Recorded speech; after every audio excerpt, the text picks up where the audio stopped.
Cockroaches survived multiple mass extinction events. They breed rapidly and can compress their bodies to slip into any crack or crevice in a home. For decades, our default societal response to an infestation has been to flood our living spaces with harsh, synthetic chemical sprays. These conventional pesticides introduce dangerous compounds into the exact areas where our families eat and sleep.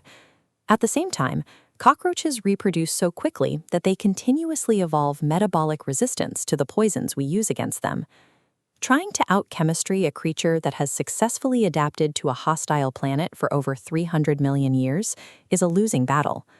Before modern laboratories existed, plants and minerals were successfully fending off insect predators in the wild. We can bypass synthetic toxins entirely by systematically exploiting the cockroach's three greatest biological vulnerabilities. True eradication requires turning the insect's own anatomy against itself, using nature's proven blueprints.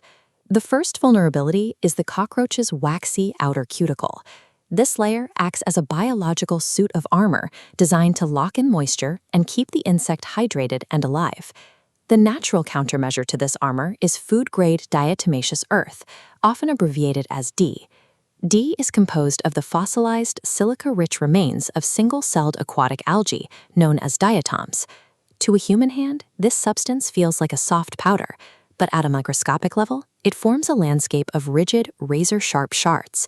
As a roach walks through the dust, these jagged particles physically lacerate its protective cuticle and absorb the oils that hold the wax together. With its moisture barrier compromised, the insect suffers rapid, irreversible dehydration and perishes. This is a purely mechanical victory. Because the attack is physical rather than chemical, a cockroach can never build a genetic resistance against it. The second vulnerability lies in the insect's highly sensitive olfactory system, which it relies on entirely to navigate, communicate, and locate food in the dark. We can disrupt this network using highly concentrated plant essential oils, specifically those extracted from rosemary and oregano. These oils are secondary plant compounds. They contain complex mixtures of chemicals, like terpenes and phenols, that plants evolve to protect themselves from herbivorous insects. When applied around baseboards and entry points in a home, these compounds function as a powerful spatial repellent. The intense phytochemicals overwhelm the cockroach's delicate scent receptors, completely masking the odors of the food and water it needs to survive. This invisible barrier turns a previously inviting kitchen into a hostile, unnavigable environment, forcing the insect to flee. The final vulnerability is the cockroach's biologically driven need to consume sugars and starches. We can weaponize this appetite using a simple mixture of equal parts baking soda and sugar. The sugar acts as an irresistible lure. As the roach eats the sweet bait, it unknowingly consumes the highly alkaline baking soda. Once ingested, the baking soda interacts with the moisture and natural acids inside the cockroach's stomach. This specific acid-base reaction rapidly produces a large volume of carbon dioxide gas within the insect's digestive tract. Cockroaches lack the anatomical ability to expel gas.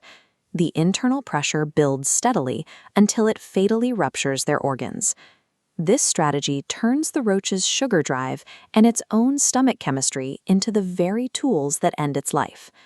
Applying these theories within a house establishes a multi-layered defense system in the areas where pests usually congregate. Isolated natural remedies often fall short against a severe infestation. Eradication requires the synergy of a multi-system, layered approach. The outer layer of defense deploys spatial repellency via essential oils along baseboards and entry points to block initial access. The structural layer coats hidden voids and spaces behind appliances with mechanical desiccators like diatomaceous earth. The targeted trap layer places metabolic bait stations of baking soda and sugar near unavoidable water and food sources. Cockroaches can mutate to survive a chemical spray, but they cannot evolve genetic resistance to physical laceration and the basic laws of chemistry. By combining botanical chemistry with an understanding of insect biology, we can clear a home of infestations without resorting to toxic sprays.